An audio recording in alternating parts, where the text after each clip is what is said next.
아멘. 사도신경으로 우리 신앙을 고백합니다. 전능하사 천지를 만드신 하나님 아버지를 내가 믿사오며 그 외아들 우리 주 예수 그리스도를 믿사오니 이는 성령으로 잉태하사 동정녀 마리아에게 나시고 본디오 빌라도에게 고난을 받으사 십자가에 못 박혀 죽으시고 장사한 지 사흘 만에 죽은 자 가운데서 다시 살아나시며 하늘에 오르사 전능하신 하나님 우편에 앉아 계시다가 저리로서 산자와 죽은 자를 심판하러 오시리라. 성령을 믿사오며 거룩한 공회와 성도가 서로 교통하는 곳과 죄를 사해 주시는 것과 몸이 다시 사는 것과 영원히 사는 것을 믿사옵나이다. 아멘. 다 함께 앉으셔서 찬송가 263장, 통일 찬송으로 197장 찬송 후에 엄영윤 장로님 기도해 주시겠습니다.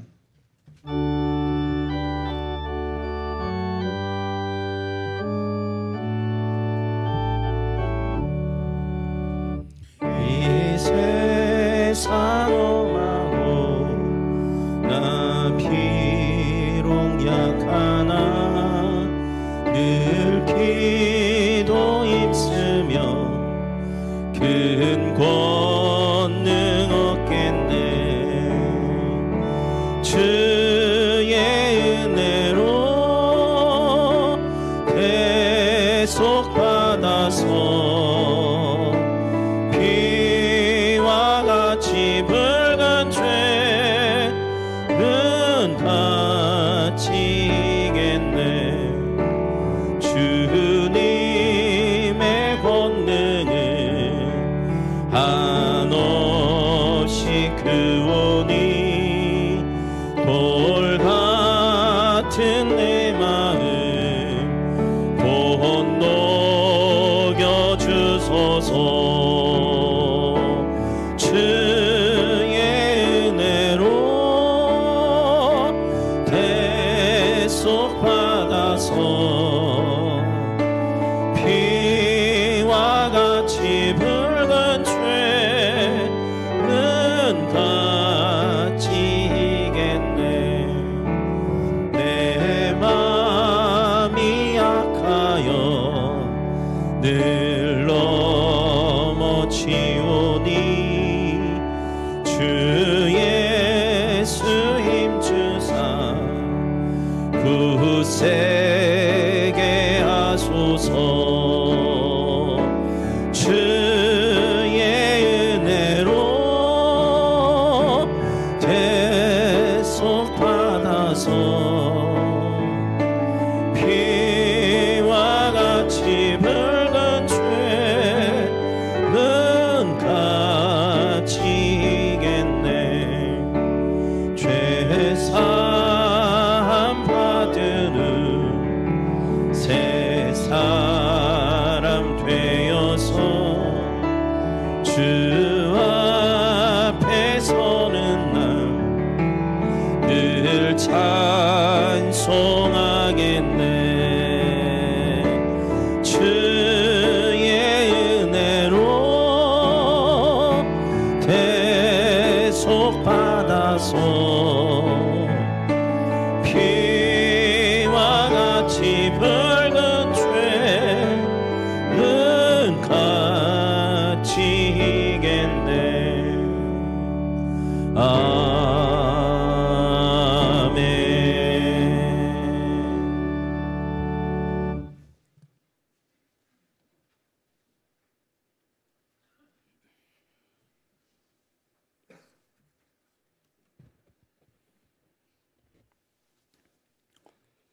살아계신 하나님, 오늘도 호흡 주시고 사랑으로 품어주셔서 예배의 자리로 인도하심을 감사드립니다. 부르셔서 보시고 오셔서 보시는 살아계신 하나님, 오늘도 구별된 생활로 하나님 앞에 나와서 드리는 예배에 더러워진 저희들의 마음을 세탁하고 씻어지는 회개로 긍휼을 있게 해 주시옵소서. 소돔의 타락과 노아의 홍수의 예를 우리가 알진대 회개하고 돌아오라고 주님의 때를 기다리신 줄 압니다. 우리의 인생 여정에서 빛 대신 주님 앞에서 감춰질 것이 하나도 없는데 쭉정이와 가라지로 곤란함을 당하지 않도록 힘써 분부하신 일에 반응하는 우리 성민의 권속들 되게 해 주시옵소서. 2월 한 달은 사업장과 직장 신방이 예정되어 있고 진행 중에 있습니다. 신방하시는 목사님, 피곤치 않도록 힘주시고 능력 주셔서 사업장과 일터가 모든 행사를 하나님께 맡기며 예수님의 풍요로 채워가게 해 주시옵소서. 또한 교육부서 겨울 수련회와 성경학교를 시작합니다. 교회의 다음 미래 세대가 하나님 말씀의 절대적인 기준이 되어 영성으로 충만하게 해 주시옵소서. 죄의 비밀이나 어두운 구석이 없는 삶으로 주님 인도하여 주셔서 다음 미래 세대가 신앙과 삶이 균형을 이루게 해 주시옵소서. 세우신 사자 목사님 강건케 하셔서 능력의 말씀이 되게 해 주시옵소서. 마음 한켠에 격혀이 쌓여있는 불순종이 순종되게 하시고 서로 예수님의 마음을 나눌 수 있는 예배와 교회 되게 해 주시옵소서. 기도로 묻고 말씀으로 깨닫고 삶으로 전하는 교회 표어가 어색하지 않고 목장을 통한 변화의 삶이 있게 해 주시옵소서. 말씀의 가르침에 충성하는 목장으로 전도, 선교, 섬김, 봉사가 균형 잡힌 선한 영향력으로 지역사회를 선도하는 목장으로 성장하게 해 주시옵소서. 매일매일 마주하는 삶의 시간에 하나님 말씀이 기준이 되어서 주 예수님의 삶을 깊이 있게 채워가시는 목장들 되게 해 주시옵소서.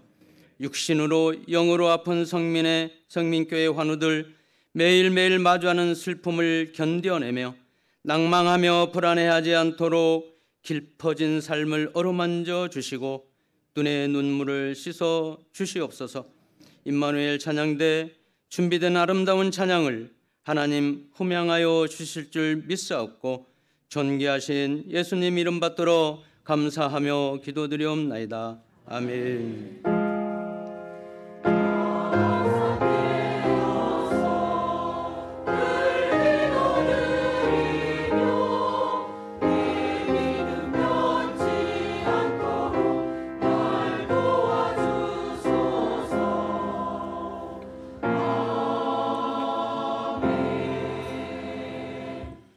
교회에서 지금 주보를 참고해 주시고요. 오늘 3부 예배 후에 재직회가 있습니다. 재직되시는 분들 한 분도 가지 마시고 재직회 참석해 주시고요. 식사 후에 차량 운행이 진행된다라고 하는 것 기억하시고 재직회 끝나지 않았는데 가서 왜 안 가냐고 하시지 마시고 재직회 끝나고 식사하시고 차량 운행이 이어지게 됩니다. 다음 주일 저녁은 교사 헌신 예배도 드려지게 되고요. 우리 교사분들 기도 자리 참석하셔서 열심히 기도로 잘 준비해 주시기를 부탁드립니다. 아울러서 이제 교육부 행사 가운데 오늘까지 희엘 청소년부와 시원 청년부의 수련회가 본당에서 마지막 이제 시간을 갖습니다. 계속해서 관심 가져주시고 기도해 주시길 부탁드리고 돌아오는 금요일과 토요일에는 예담 유초동부에 성경학교가 있습니다. 위에서도 기도해 주시기를 부탁을 드립니다. 홍금식 권사님 한도병원에 입원해 계시는데 위에서도 기도 부탁드리겠고요.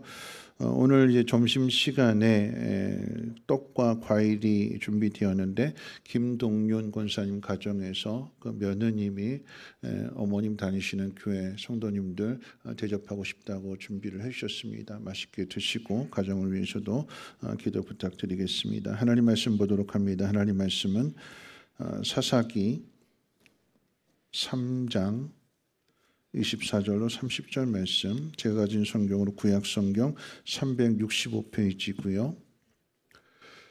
구약성경 365페이지 사사기 3장 24절로 30절 말씀을 제가 봉독하겠습니다.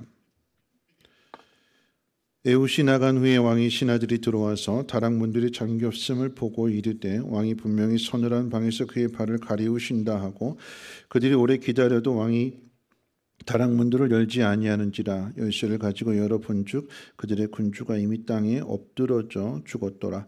그들이 기다리는 동안에 에옷이 피하여 돌 뜨는 곳을 지나 스이라로 도망하니라. 그가 이르러 에브라임 산지에서 나팔을 불매 이스라엘 자손이 산지에서 그를 따라 내려오니 에옷이 앞서가며 그들에게 이르되 나를 따르라. 여호와께서 너희의 원수들인 모압을 너희의 손에 넘겨주셨느니라 하매 무리가 에옷을 따라 내려가 모압 맞은편 요단 강 나루를 장악하여 한 사람도 건너지 못하게 하였고 그때 모압 사람 약 10,000명을 죽였으니 모두 장사요 모두 용사라. 한 사람도 도망하지 못하였더라. 그날에 모압이 이스라엘 수하에 굴복함에 그 땅이 80년 동안 평온하였더라. 아멘. 임마누엘 찬양대 찬양 읽겠습니다.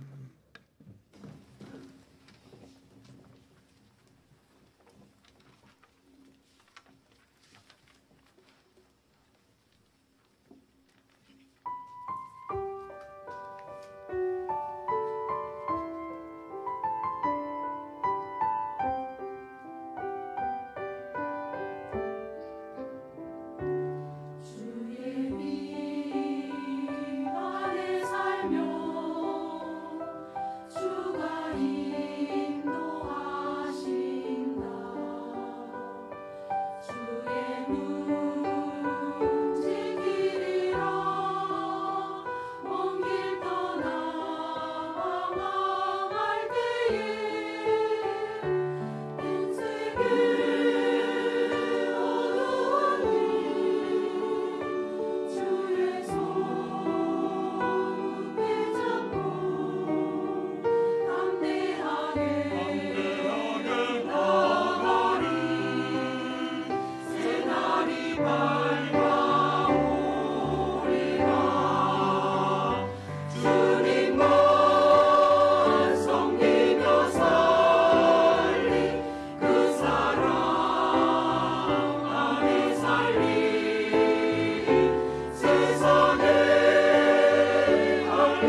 기도합니다. 거룩하신 하나님, 오늘도 하나님 앞에 나와 예배를 드리며 귀한 예물을 하나님 앞에 올려드릴 때에 우리 마음 가운데 있는 어둠의 일들이 다 물러가게 하여 주시고 생명의 빛을 비추어 줌으로 인하여 참된 안식과 평안함을 누리게 하시고 우리가 가는 곳곳마다 또한 이 예물이 씌어지는 곳곳마다 하나님 두려움이 사라지며 많은 사람들도 하나님 주시는 참된 위로와 안식을 맛보며 경험하며 하나님께로 돌아올 수 있도록 하나님 역사해 주시옵소서.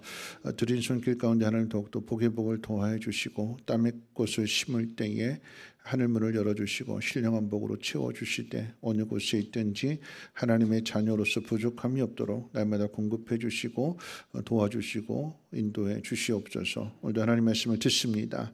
우리의 영혼이 다시금 되살아나게 하심으로 인하여 범사가 잘 되게 하시고 형통한 삶을 누리게 하옵소서. 감사드리며 모든 말씀 예수님의 이름으로 기도하옵나이다. 아멘. 한 주일 동안도 편안하게 잘 지내셨는지요? 우리 옆에 분하고 함께 문안하도록 하겠습니다. 이렇게 인사하겠습니다. 보고 싶었습니다. 하나님은 당신을 사랑하십니다. 하고 인사합니다. 네, 보고 싶었습니다. 하나님 당신을 사랑하십니다. 네. 하나를 가르쳐 드렸더니 둘을 아시네요. 막 손도 잡아주시고 막 이렇게 손도 흔들어 주시고. 우리 표를 한 번 더 인사하겠습니다. 기도로 묻고 말씀으로 깨닫고 삶으로 전합시다 하고 인사하겠습니다. 네, 기도로 묻고 말씀으로 깨닫고 삶으로 전합시다. 네, 2023년 변화를 목표로 해서 이와 한 달 동안 이제 도전에 대한 말씀을 살펴보는 중에 있습니다. 바늘이 가는 곳에는 항상 실이 따라가는 것처럼 변화를 이루기 위해서 꼭 따라가야 하는 것이 바로 도전입니다. 변화를 두려워하는 사람은 도전하지 않고 도전하지 않는 사람은 아무런 변화를 이룰 수가 없습니다. 변화를 두려워하는 인간 심리에 대한 절묘한 비유와 또한 이 동기부여를 통해서 전 세계 많은 사람들의 인생을 바꿔놓은 한 작가가 있는데 바로 스펜서 존슨이라고 하는 작가입니다. 우리에게는 선물이라고 하는 책으로 잘 알려진 작가인데요. 이 선물이라고 하는 책은 책이 출간된 이후부터 약 20년 동안에 걸쳐서 1억만 권 이상의 책이 팔렸다고 해요. 그만큼 1억 이상의 사람들이 이 책을 사서 보았고 동기부여를 받았고 삶을 변화시켰다라고 하는 거죠. 자, 그런데 이 선물이라고 하는 책 앞에 나온 내 치즈를 누가 옮겼을까? 누가 내 치즈를 옮겼을까라고 하는 책을 썼는데 이 책은 이제 스펜서 존슨을 세상에 처음으로 알리긴 책이기도 하고요. 이 책의 내용을 잠깐 소개해 드릴 것 같으면 두 마리의 생쥐와 두 명의 꼬마가 미로에서 치즈를 찾아서 먹고 삽니다. 두 꼬마의 이름은 허와 햄이고요. 미로라고 하는 걸 알 수 없는 거죠. 그곳에서 이제 하루하루 치즈를 찾아서 발견하고 그래서 이제 그곳으로 이제 양식을 삼고 먹고 살았는데 어느 날 이제 치즈가 가득히 담겨 있는 들어있는 창고를 발견하게 됩니다. 인간 두 꼬마 허와 햄은 치즈의 그 풍족함과 안락함에 빠져서 긴장을 놓게 되고 그동안 치즈를 찾아서 헤맸던 그 모든 때를 다 잊어버리고 풍요에 익숙해져 갑니다. 자, 이 익숙함이라고 하는 것은 호랑이도 그 야성을 잃어버리고 고향으로 만드는 그런 거죠. 자, 인간들과 다르게 두 마리의 생쥐는 긴장의 끈을 놓지 않고 매일 치즈의 상태를 살핍니다. 양이 어느 정도 남아있게 되는지. 그러다가 어느 날 갑자기 치즈가 사라졌을 때 이미 치즈가 조금씩 줄어들고 있다라고 하는 것을 알았던 두 마리의 생쥐는 주저없이 새로운 치즈를 구하기 위해서 그것을 떠나게 됩니다.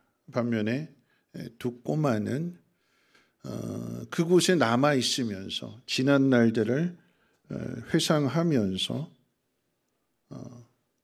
그곳을 떠나지 못하는 거죠. 이제 그러다가 이제 허라고 하는 꼬마도 이렇게 살아서는 안 되겠다 싶어서 두 마리 생쥐를 뒤쫓아서 새로운 취지를 찾기 위해서 길을 나서게 되고, 그 창고에, 텅 빈 창고에는 햄이라고 하는 꼬마만 남아 있어서 지난 날들을 회상하고 지난 날들을 그리워하면서 시간을 허비한다라고 하는 그런 내용입니다.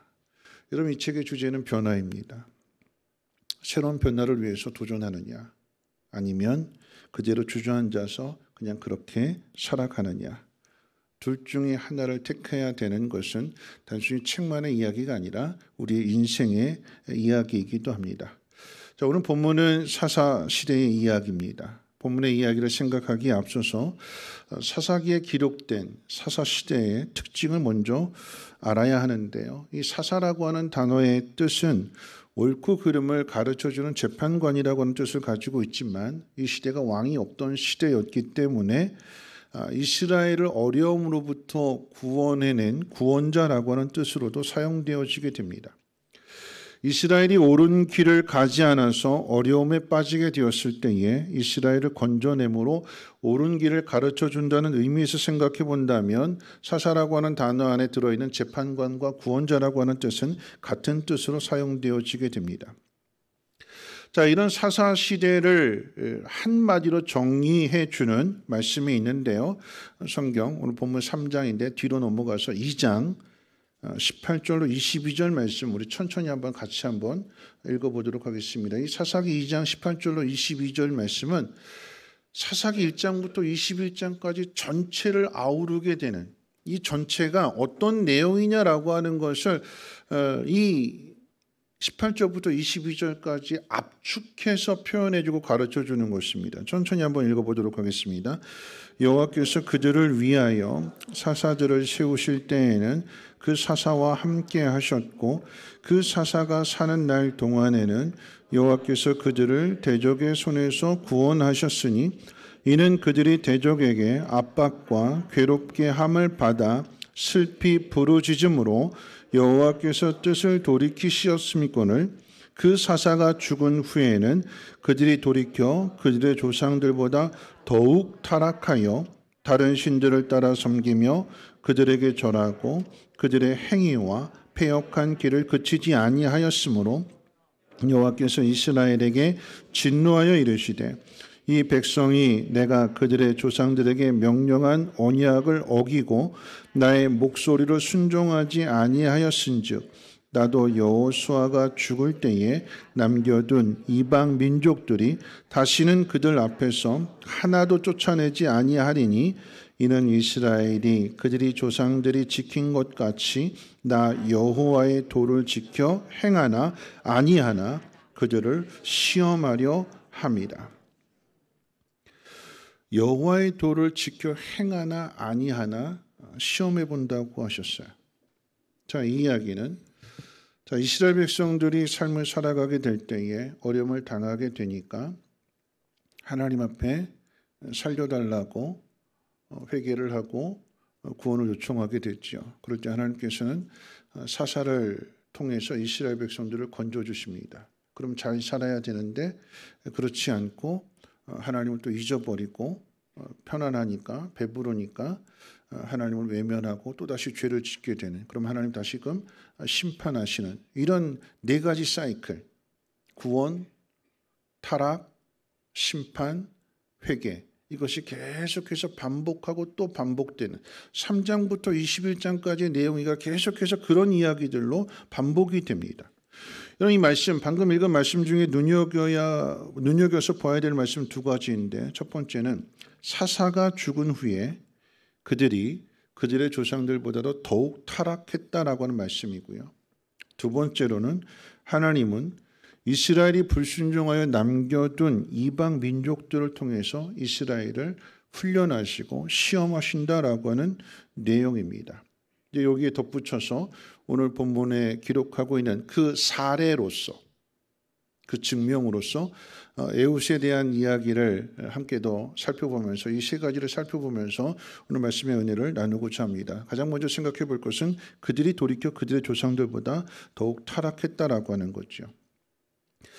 예수를 믿는 가정이나 예수를 믿지 않는 가정이나 부모에게 있어서의 가장 큰 걱정거리는 아마도 자식에 대한 걱정입니다. 자식들은 늘 내가 알아서 할 테니까 내버려 두라고 큰 소리를 치지만, 그런데 그 큰 소리를 듣는 부모는 오히려 더 걱정하게 되지요. 스스로 잘 알아서 한다면 걱정하지 않는데 스스로 잘 알아서 못하니까 걱정하고 있는데, 스스로 잘 못하는 자녀들이 내가 알아서 한다고 큰 소리 치니까 더 걱정이 되는 거예요. 이 걱정거리가 무엇이냐? 걱정은 똑같이 하지만 예수를 믿는 가정과 예수를 믿지 않는 가정은 걱정의 내용이 다릅니다. 예수를 믿지 않는 가정들은 하나님 모르기 때문에 그저 이 세상에서 살아남는 것, 이 세상에서 행복하게 사는 것, 그것이 이제 유일한 걱정이 되는 거죠.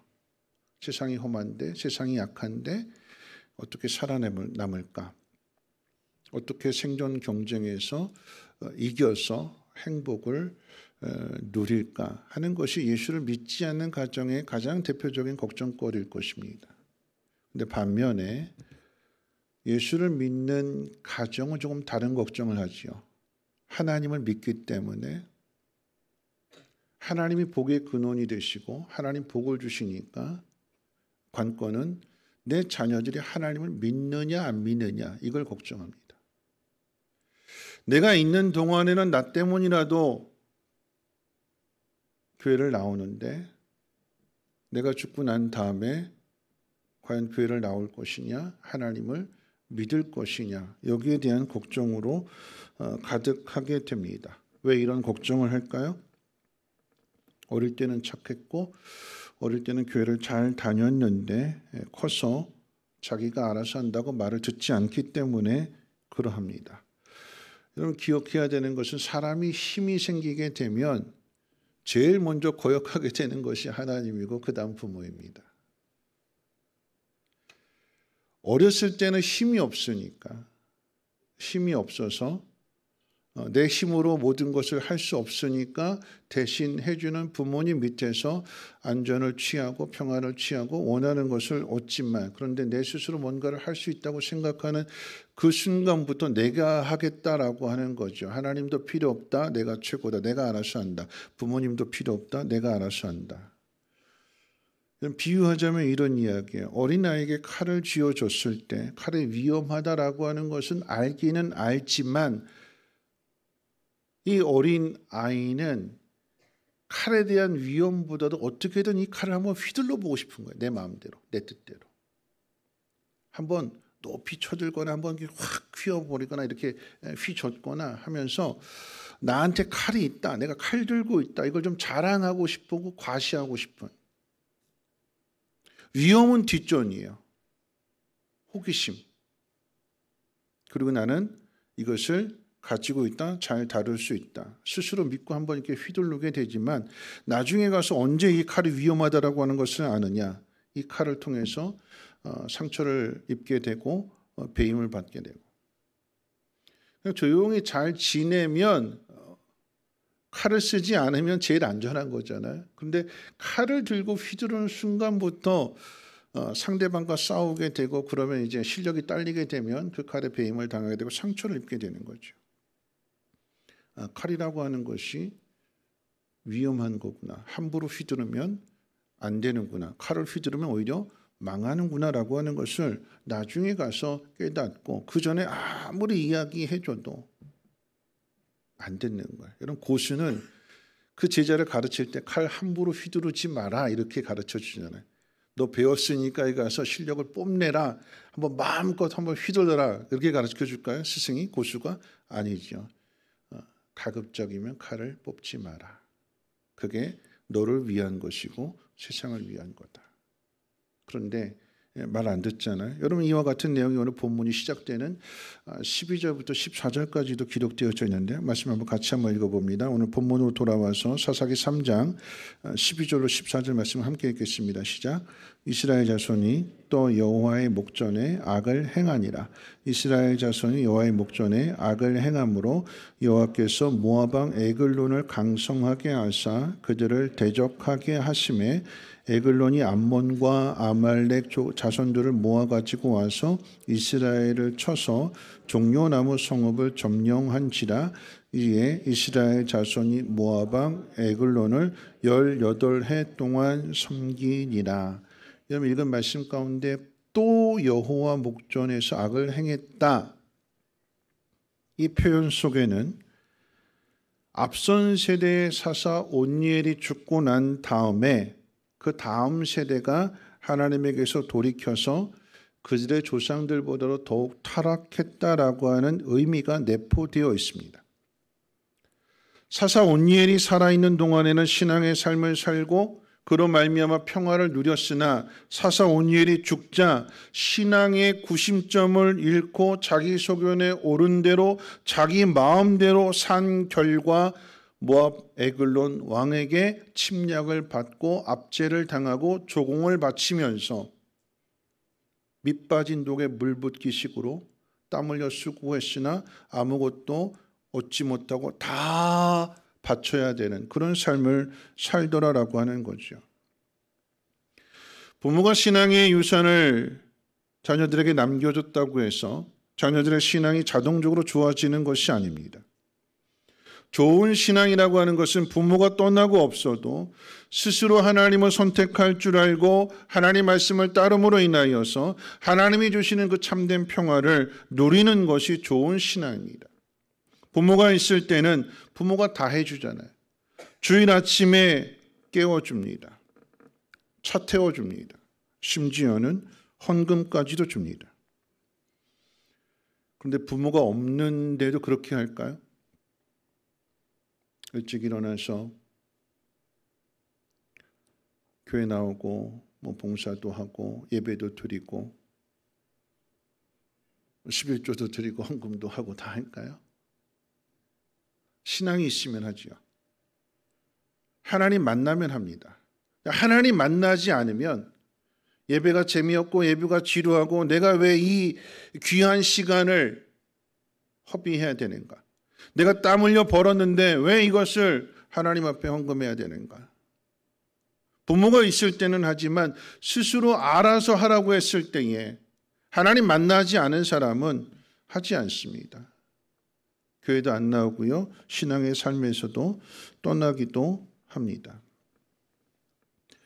이런 부모님들이 자녀들을 지방으로 보내려고 하지 않는 이유가 여기 있어요. 부모의 영향권에서 벗어나게 되면 자신에게 자유가 주어지게 되면 신앙생활 제대로 안 할까 봐 그저 이제 그 테두리 안에 이 울타리 안에 넣어놓고 키우려고 하죠. 이게 부모의 마음입니다. 여러분 이 사사기에서 일관성 있게 강조하는 내용은 사사가 죽고 없을지라도 하나님 떠나지 않고 하나님을 잘 섬기는 삶을 사느냐라고 하는 것인데, 그런데 현실은 사사가 죽으면 신앙이 엉망이 됩니다.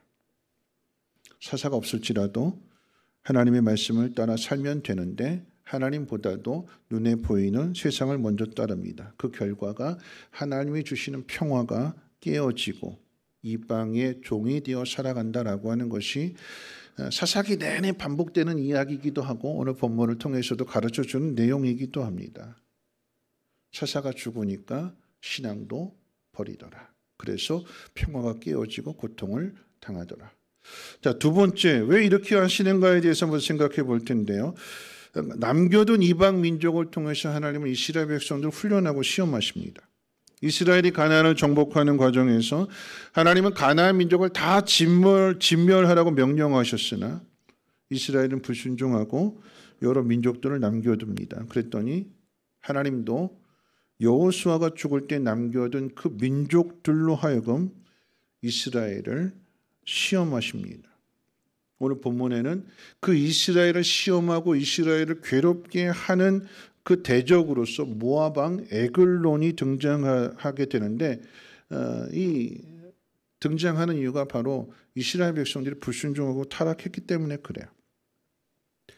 이스라엘이 순종했으면 모압 왕 에글론이 등장하지 않는데 이스라엘이 순종하고 불순종하게 되니까 하나님은 이 이스라엘을 채찍질하는 그 도구로서 모압 왕 에글론을 강성하게 해서 이스라엘을 침략하게 하고 마침내 주권을 뺏고 그리고는 조공을 바치게 하는, 종살이하게 하는 그런 상황이 되어버렸습니다.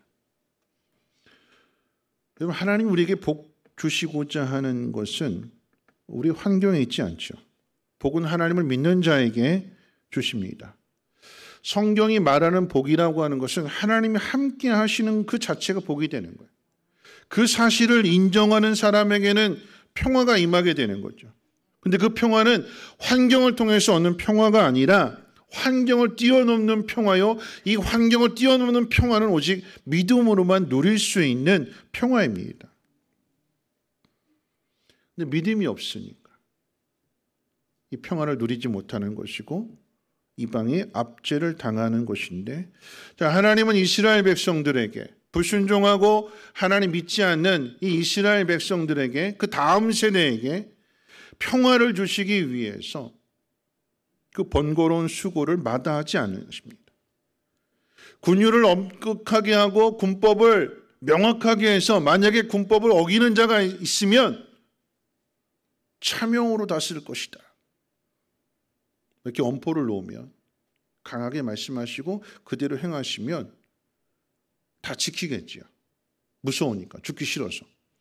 조금만 어그러져도 불호령이 떨어지게 되고 매를 들어서 때리고 그런다면 무서워서 그 법을 지킬 것입니다. 가정에서도 그렇잖아요. 아버지가 엄하게 그렇게 하면 무서워서 법을 지키는데, 근데 그건 진짜 믿음이 아닌 거죠.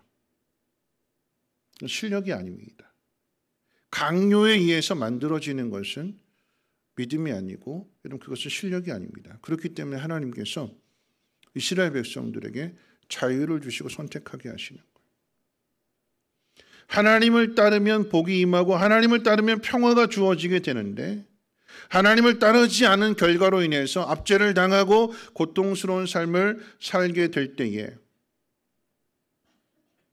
어떤 선택을 하든지 하나님께서 그것을 존중해 주시고, 좋은 선택을 하면 좋은 결과를 얻게 되지만 잘못된 선택을 했을 때 하나님 찾아가셔서 그들이 회개하면 다시금 그들을 건져주시고, 그래서 참된 평화를 주시는 이 일을 계속해서 1세대 가르쳐놨더니 1세대 죽고 나서 2세대가 그렇게 가야 되는데 그렇지 않고 잘못된 길을 걸어가니까 또 찾아가셔서 가르쳐주시고 깨닫게 하시고 좀 될 법할 만큼 이렇게 가르쳐놨는데 그들이 죽고 나니까 3세대 똑같이 또 부모 세대와 똑같이 더 악을 행하면서 또 곁길로 가게 되는, 또 사고를 치게 되는, 사사기 내내 이게 반복이 되는 거예요.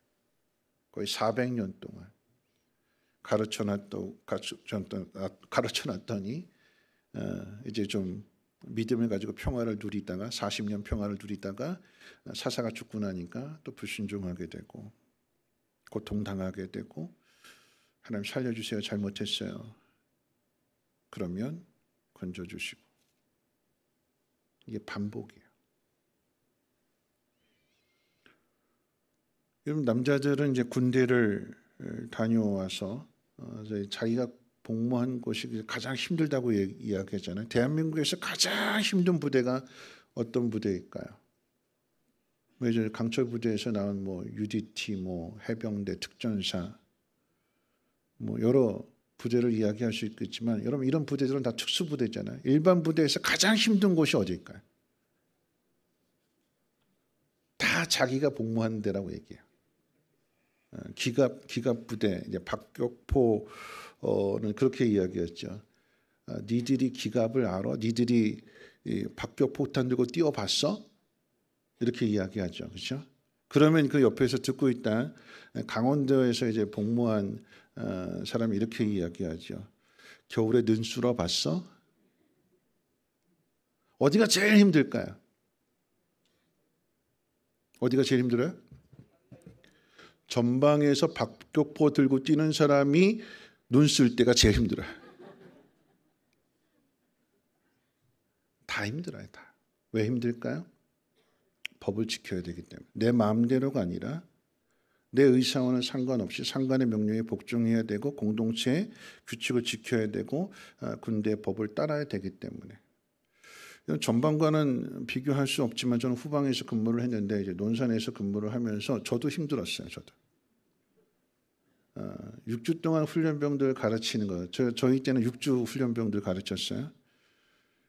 아무것도 모르는 사람들에게 군복 입혀놓고 지식훈련 가르쳐주고 총검술 가르쳐주고 수류탄 던지는 법, 화생방, 각계전투, 헬기 레펠, 행군 6주 동안 가르쳐서 군인 만들어놓고 이등병 계급장 달아줬어요.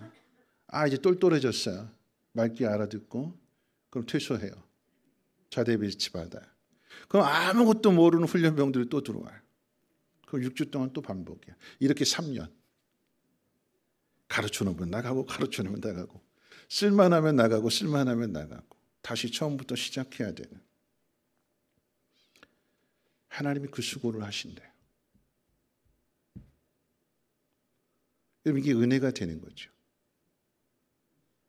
우리는 우리 자녀들이 부모의 신앙을 그대로 잘 물려받아서 고생하지 않고 편안하게 잘 살기를 바라는데 사람은 그렇지 않아요.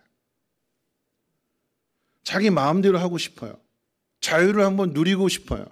그래서 자유를 누리겠다고 가르침과는 다른 길로 걸어간다 할지라도 하나님 것을 존중해 주시고 해봐라. 하나님을 버리고 간 그곳에 참된 평안함이 없고 사랑이 없고 돈이 있으니까 힘이 있으니까 나를 도와주고 나를 따라왔는데 돈 떨어지고 힘 빠지게 되니까 외면하게 되는 그게 세상의 이야기잖아요. 그냥 부모 자식과 관계도 그렇죠. 부모가 힘이 있을 때는 엄마 아빠 그러다가 부모가 힘 빠지게 되고 오히려 부모를 공경해야 되고 부모에게 효도해야 되고 생활비를 드려야 되는 이런 처지가 되게 되면 외면하게 되는 그게 인간이에요. 세상이 나를 도와줄 것 같지만 아니요, 세상으로 철저하게 이용해 먹고 쓸모가 없으면 버리고 내팽개치는 게 세상입니다. 세상이 좋은 줄로 알고 갔는데 그 세상 속에서 아무것도 할 수 없는 인간이라고 하는 것이 대단한 존재인 것처럼 느껴지게 되지만 한번 보십시오. 나이 들고 육신의 장막이 무너져서 나중에 죽게 될 때 뭘로 죽을까요? 어떻게 죽을까요? 그럼 감기 걸려서 감기로, 폐렴으로, 폐염증. 건강할 때는 다 이겨냈는데 면역력이 있을 때는 다 이겨냈는데 면역력 떨어지게 되니까 작은 질병, 지극히 작은 것.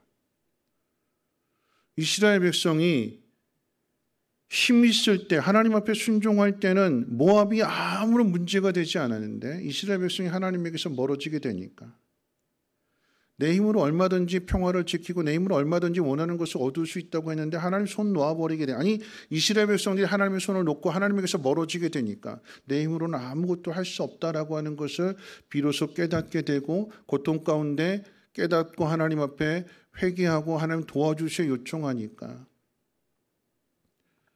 하나님이 기다리셨기 때문에 사사를 통해서 그 고통에서 건져주시고 그래서 참된 평화를 주시면서 우리로 하여금 마음의 항복을 받아내셔서 그래서 믿음 생활을 시작하게 되는 거죠. 여러분 자녀들만의 이야기라고 생각하지 마십시오. 우리들의 신앙 이야기예요. 우리 신앙이 계속해서 올라가는 것이 아니라 힘들 때는 하나님 찾다가 살만해지면 또 하나님께서 멀어지게 되는 이제 내 방법대로 살아볼래요. 봉사도 헌신도 다 내팽개치고 자신을 위한 삶을 살다가 또 어려워지게 되면 하나님 잘못했어요. 도와주세요. 그러면 하나님 또 찾아와 주셔서 근데 이런 과정들을 통해서 이런 경험들을 통해서 우리의 믿음이 깨달아지고 다져지고 경험되어지고 그럼으로 인해서 조금씩 성장해 간다라고 하는 거죠.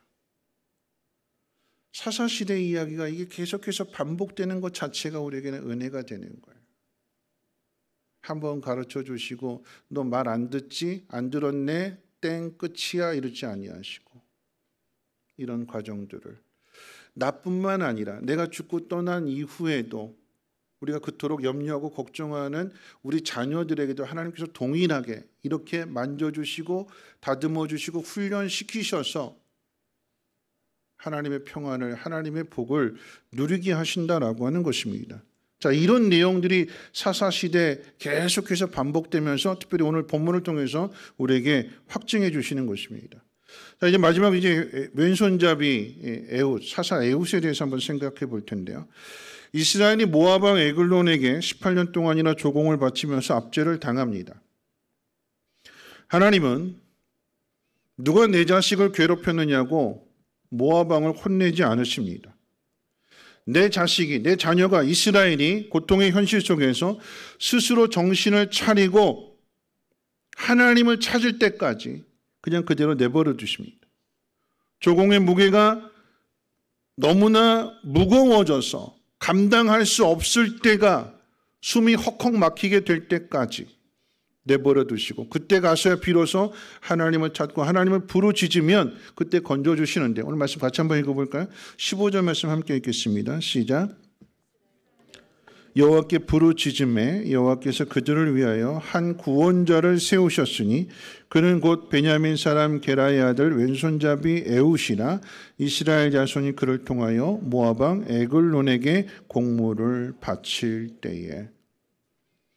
하나님께서 이스라엘 구원하시기 위한 사사로서 에훗을 세우셨는데 여기에도 이제 이스라엘을 위한 교훈이 있죠. 여러분 사사라고 하는 단어의 뜻은 앞서 옳고 그름을 판단해주는 재판관, 구원해주는 구원자라고 하는 뜻을 가지고 있다고 그랬어요. 그러니까 이스라엘 백성들이 가야 할 올바른 길을 걸어가지 못하고 고통을 당하게 될 때에 에훗을 통해서 어떤 길이 올바른 길인지를 보여주는 거죠. 에훗은 왼손잡이라고 오늘 성경 우리에게 가르쳐 줍니다. 본문에 사용된 왼손잡이라고 하는 단어의 정확한 뜻은 원문에 사용되어진 뜻은 오른손이 묶여있는 뜻을 가지고 있으니까 오른손이 묶여있으니까 왼손밖에 쓸 수 없는 여러분 왼손잡이이기 때문에 어떤 특별한 재능을 가지고 있다 그것을 드러내는 것이 아니라 여러분 사사들의 특징은 다 연약하고 부족하고 뭔가 하나 비워져 있는 대범한 사람, 비범한 사람, 특별한 사람이 아니라 평범한 것 이하에 있는 그런 사람들이야. 오늘 그런 의미에서 생각해 본다면 오른손이 묶여져 있다라고 하는 것은 다른 표현으로 이야기하면 장애를 가지고 있다고 볼 수도 있죠. 다른 사람들에게 인정을 받는 모습이 아니라 인정받지 못하는 주류가 아니라 비주류에 해당하는 사람들이라고 할 수 있습니다. 근데 하나님은 그런 에훗을 이스라엘을 구원할 사사로 세우십니다.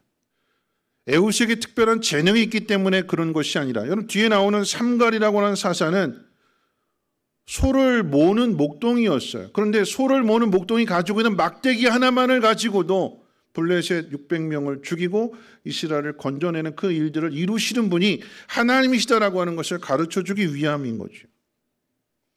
왼손잡이 에훗을 하나님이 이스라엘을 구원할 사사로 부르셨습니다.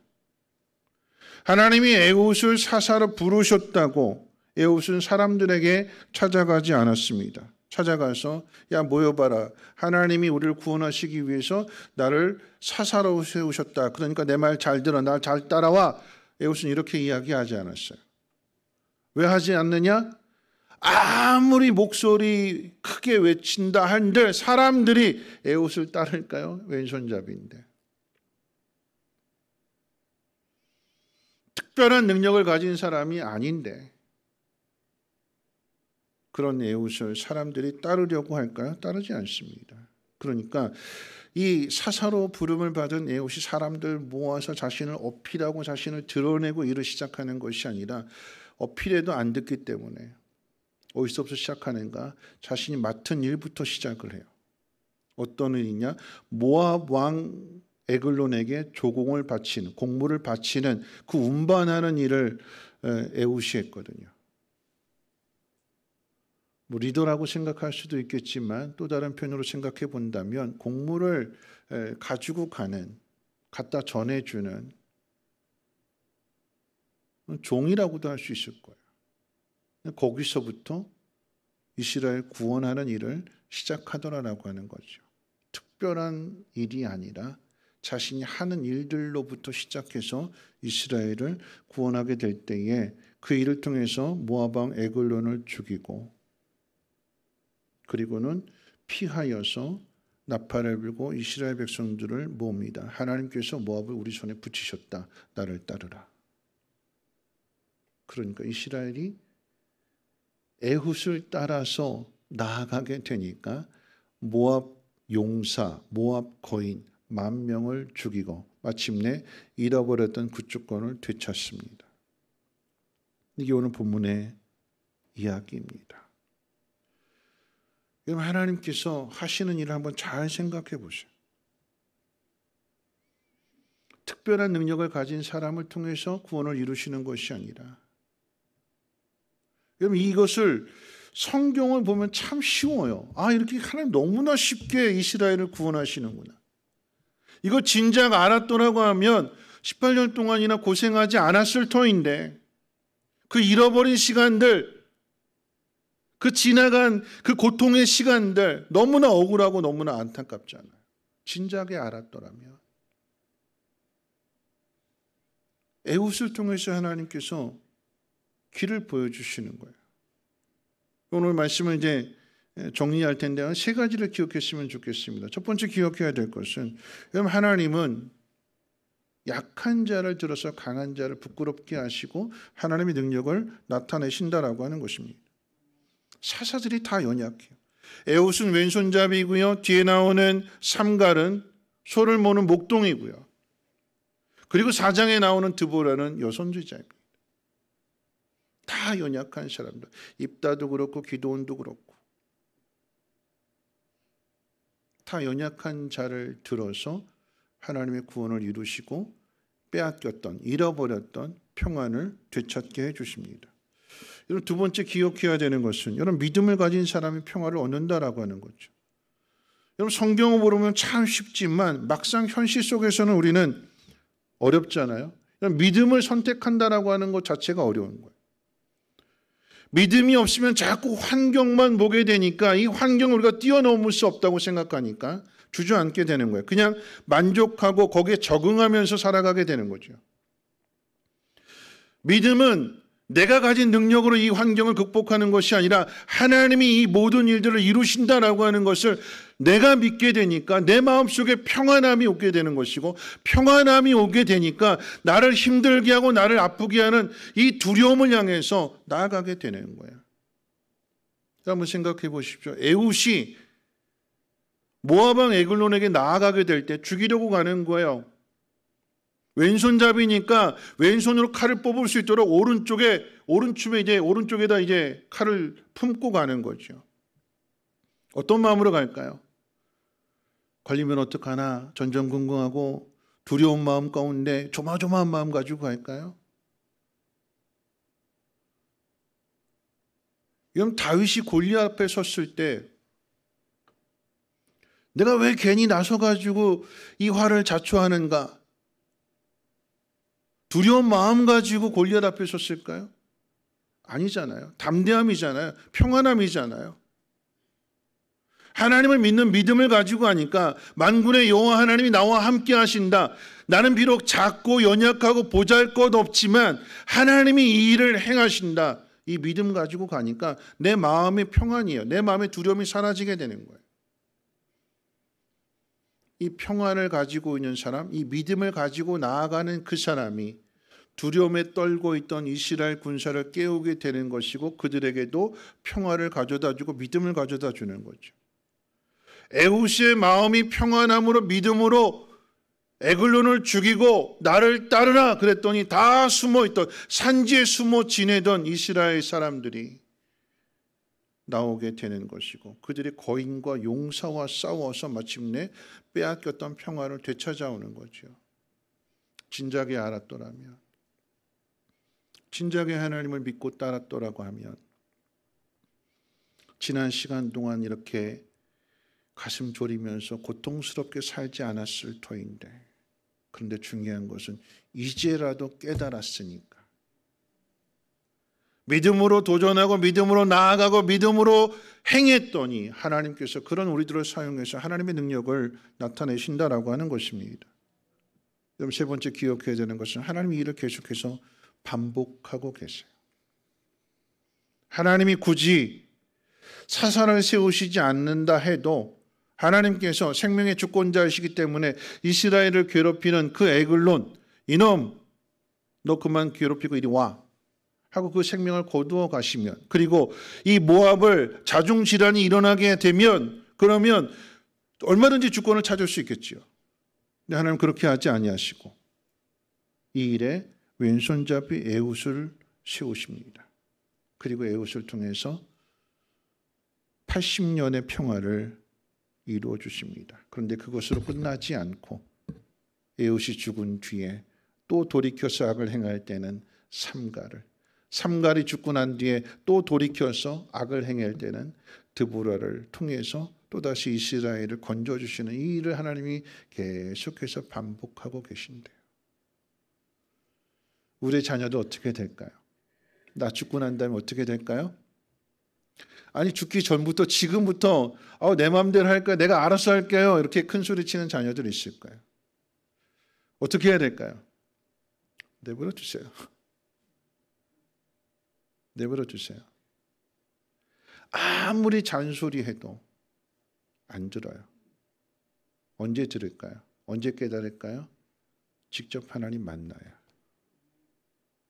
지혜로운 자녀는 스스로 알아서 믿음의 길을 걸어갈 것이고, 조금 미련한 자녀는 내가 한번 경험해 볼게요, 내 마음대로 해볼게요.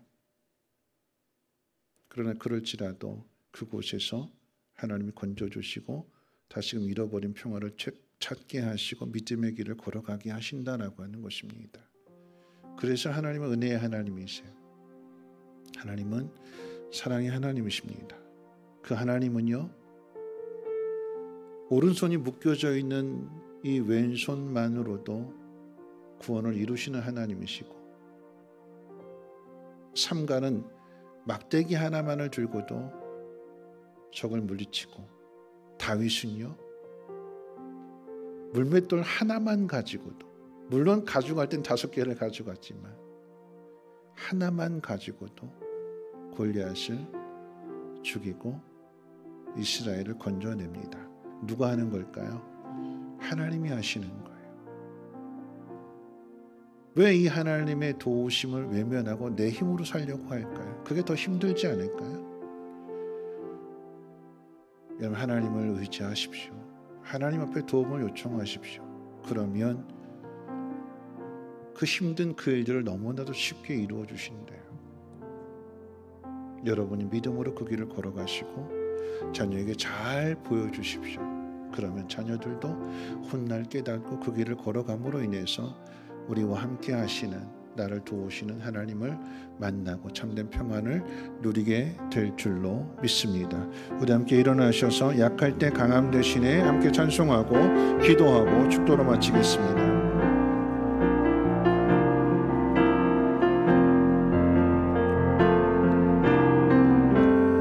약할 때 강함 대신에 나의 보배가 되신 주 나의 모든 것, 주 안에 있는 보물을 나는 포기할 수 없네. 주 나의 모든, 십자가 죄 사하셨네. 십자가 죄 사하셨네. 주님의 이름 찬양해. 주 나의 모든 것,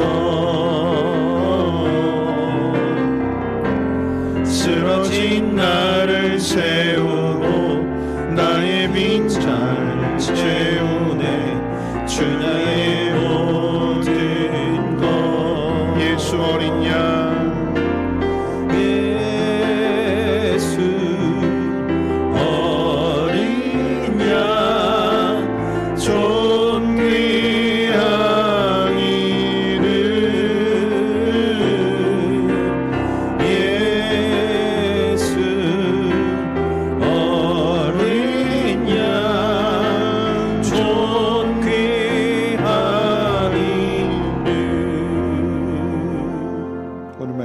생각하면서 함께 기도했으면 좋겠습니다. 힘 있는 사람, 능력 있는 사람이 구원을 이루고 평화를 누리는 것이 아니라 하나님을 의지하는 믿음으로 순종하는 사람, 아무리 작은 것 가지고 있다 할지라도 하나님을 믿고 의지하며 나아간다면 하나님 그를 통해서 하나님의 능력을 나타내 주십니다. 에웃은 왼손잡이고요, 삼갈은 막대기 하나로, 다윗은 물맷돌 하나로 구원을 이루었고 평화를 찾아옵니다.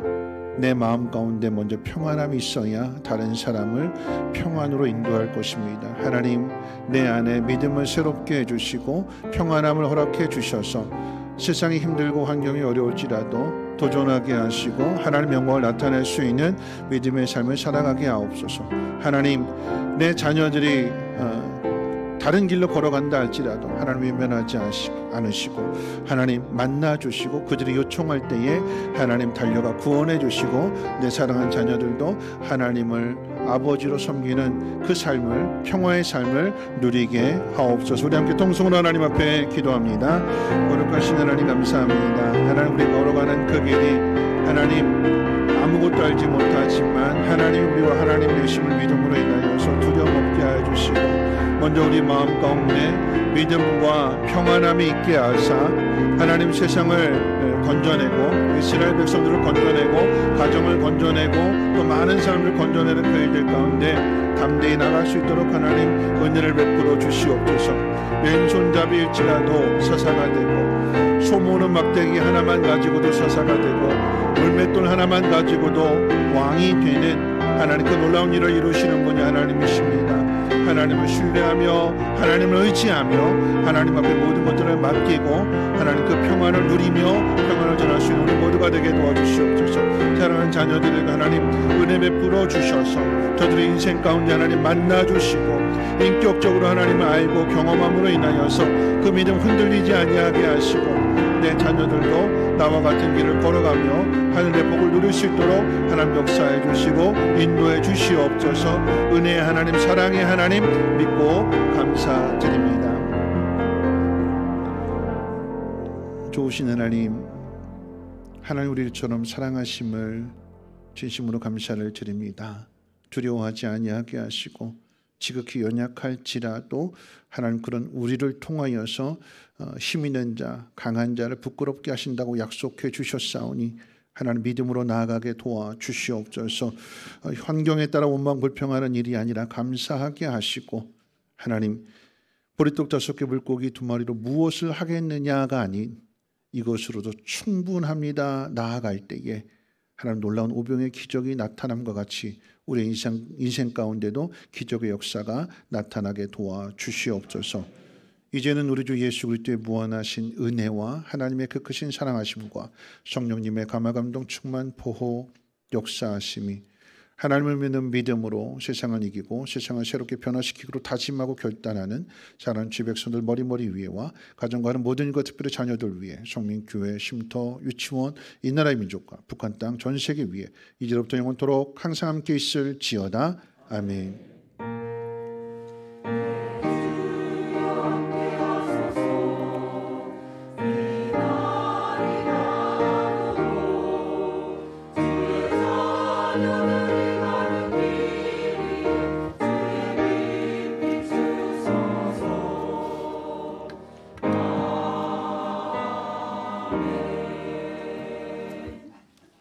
이어서 재직회를 바로 이어서 하도록 하겠습니다.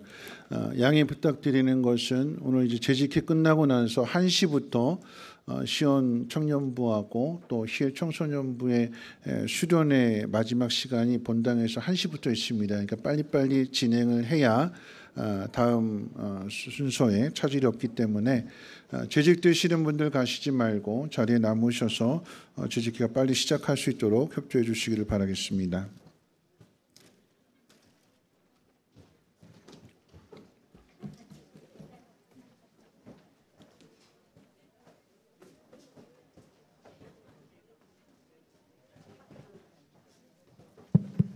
하나 둘.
네, 앞에 그 화면을 볼 수 있도록 앞으로 좀 당겨 앉아 주시고요.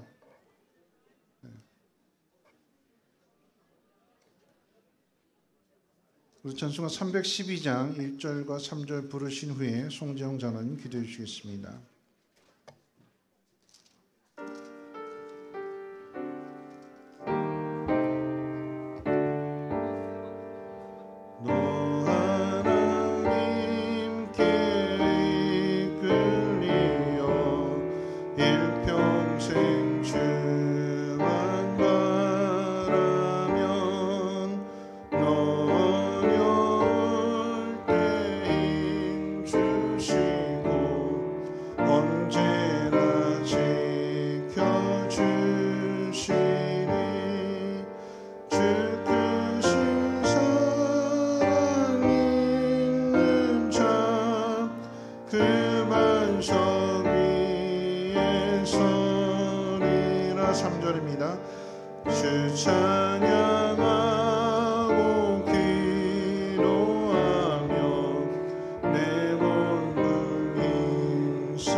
주님의 은혜를 진심으로 감사드립니다. 우리가 어려운 환경 여건 가운데 좌절하고 낭망할 것이 아니라 믿음으로 그 환경 너머에 역사하시는 여호와 하나님을 바라보고 나아갈 수 있는 저희 재직들 되게 하여 주시옵시고, 귀한 재단이 또 이 지역에 죽어져가는 영혼들을 사랑하며 구원하는 구원의 방주 역할을 감당할 수 있도록 인도하여 주시옵소서. 또 1월 한 달을 지켜주시고 2월달을 준비하며 계획하고 나아갑니다. 저희 재직들에게 힘주시고 은혜 주시고, 가정과 사업장과 직장은에 주의 은혜를 허락하여 주셔서 귀한 사명 온전히 감당하는 모든 재직들 되게 하여 주시옵소서.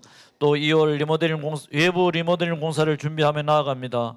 저희들이 서로 협력하며 기도로 믿음으로 나아가게 해 주시옵시고, 준비하는 건축위원들에게도 주의 은혜와 축복을 허락하여 주시옵소서. 오늘도 귀한 시간 주님께서 인도하여 주실 줄 믿사오며 예수님 이름으로 기도드립니다. 아멘. 하나님 말씀 보면 하나님 말씀은 오늘 본문 말씀과 연관지어서 사사기 21장 25절 한 절 제가 봉독합니다. 사사기 21장 25절 말씀. 그때에 이스라엘에 왕이 없으므로 사람이 각기 자기 소견에 옳은 대로 행하였더라. 왕이 없다면, 지도자가 없다면, 말씀이 없다면 사람은 자기 생각대로 주장하게 되는 거죠. 그러면 서로가 다 자기 생각을 주장하게 된다면 옛말에 사공이 많으면